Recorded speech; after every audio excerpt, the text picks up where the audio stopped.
Hey, one question I get, and it's a really good question, is what eyepieces should I buy? And are the eyepieces that came with my telescope any good? Short answer is the eyepieces that came with your telescope, and this one came with the recent, I think the StarSense 102, or the Celestron AZ 102, just $200 refractor came with some eyepieces.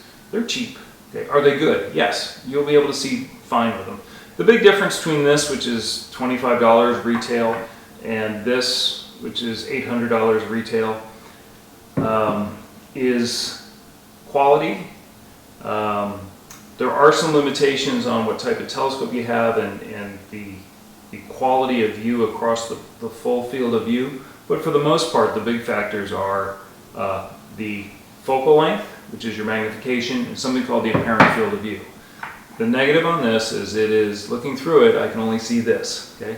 Looking through this, which is roughly the same magnification, I put my eyeball to it, I can see this. Okay, so there is a difference between the feel, and this is really, really important to your joy in the hobby really is based on these moments you have where you're inspired. It's easier to be inspired when you're feel like you're looking through a porthole, like you're in a spaceship going around the moon, versus looking down a tunnel. It really makes a big difference. So, the stuff that comes with your eyepiece, with your telescope, they're good. You can see the stuff. That's inspiring. But for a real feel, you can invest in eyepieces and really increase the feel and the joy of the inspiration of the hobby. Now, there's a cost. So like I said, I think this is this is 25 bucks if you're to buy new. This is $800.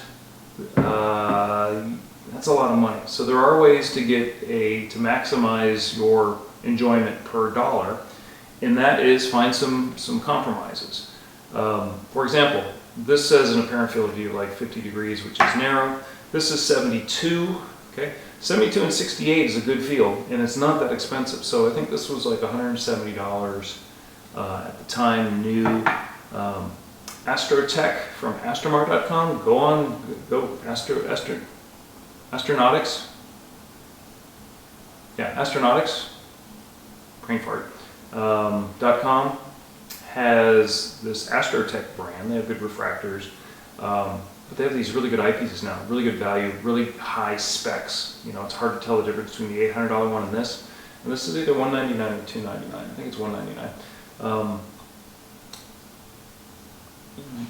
It's going to be about as good a feel as you can get, as good a wide a view as you can get for $199. If you're going to spend money on an eyepiece, an expensive, and a significant investment, wide field, wide because you can see more of the sky. So if there's big objects, you want to see the whole thing. Veil Nebula, for example, Andromeda, as much as you can see.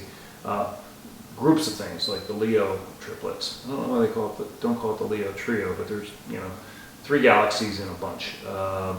It's cool to see multiple things in the same field of view.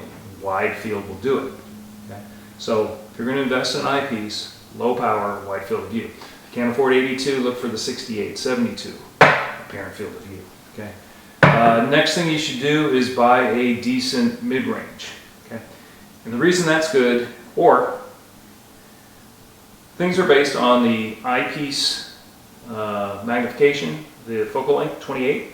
You can use a Barlow, which doubles it, doubles the magnification. So, for example, $45 will get you a good doubler. So if this were, call it 50 magnification, this added to it will give you 100. Okay, there is a problem you've probably noticed. Okay, this one's only 1 1/4 inch, so you need a narrow 1 1/4 inch eyepiece. This is a 2-inch eyepiece, it won't work. They do have 2-inch Barlows, and they tend to get more expensive. This one has some additional lenses in here, but this, which I think was $230 or so, there are cheaper ones, call it $100 for a Barlow. So if you have this very complicated, sophisticated 82-degree wide-angle $800 eyepiece, and you have a $100 Barlow, then boom, you get essentially 2 $800 eyepieces for $100.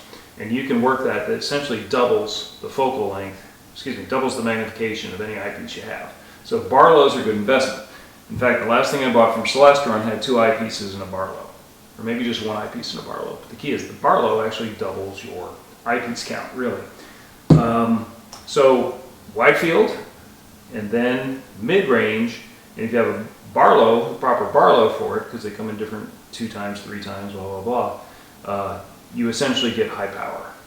Now, high power is going to depend on the diameter of your telescope because there's a limiting factor. 2 times the millimeters across. So if I have a 100 millimeter diameter telescope, that is going to give you a maximum theoretical magnification of 200. Okay, and that is dependent on a whole bunch of things: quality of glass, quality of manufacturing, seeing. But it's hard to say what size to get for your telescope. 5 millimeters works for about 3 of my telescopes, so that works well. But wide, like a 28 or a 30, 82 degrees is really a sweet spot for incredible value. The widest field you can get. There are some 100-degree apparent field of view, which is huge. You can't get it at really, really wide, low power, but you can get it at some of the mid-ranges. Okay, so this is 100 degrees. Okay, I believe this is also 100 degrees. Yep. Some of the lower powers you can get all the way, the higher powers, you get all the way up to like 110. Now your eyeball is only like 135. So as you get to really, really wide, you have to jam your eyeball in there. So if you're a glasses wearer, don't go to 110. 82s is a really good sweet spot. 82 degree apparent field of view. You can buy wide field of view that are inexpensive and cheap. And essentially it'll look good in the middle and some of the sharpness will fall off. Again, I wanted to make this a short video and I just keep talking. So hopefully there'll be some good edit too. I'll give you an example. So this is 4 millimeters, this is 5 millimeters. This was $99. Again, Astrotech, astronomics.com. 82 degree field of view, small, it's light. You get a really good feel at the eyepiece. This one, I don't know why I bought this one. This is a broader field of view, bigger glass at the eyeball, which makes it easier to, I think it was just at $199. It was consistent with some of the other stuff I have. I wouldn't buy both of these at this, again, I'd probably just buy this one for, again, $199's new was a really good price, and I could probably sell it for $150 on Astromart, because unless you drop things, they retain their value. If you buy used, that retail price that retail markup is gone, and you're buying used, you're selling used. You can experiment a lot with eyepieces. They're easy to ship. They're hard to break. You can't break them, you can drop them, but for the most part, it's easy to buy and sell eyepieces. So get your wide field, and again, the wide field will work on whatever telescope you have. If you're into the hobby, your wide field will stay with you a long time. You'll probably move around the middle a lot, and then your high end's really, your high power is really going to vary quite a bit. All right, that's it. There's a lot to it. Yeah, so this is the one thing I can say. Get wide, put your money in your wide low end, and then you can play with this stuff. They tend to be cheaper than the big, heavy, long field of view ones. So this will be your most significant investment, is your wide field. All right, I think I've babbled too much. It's time to move on. Yeah, okay, bye.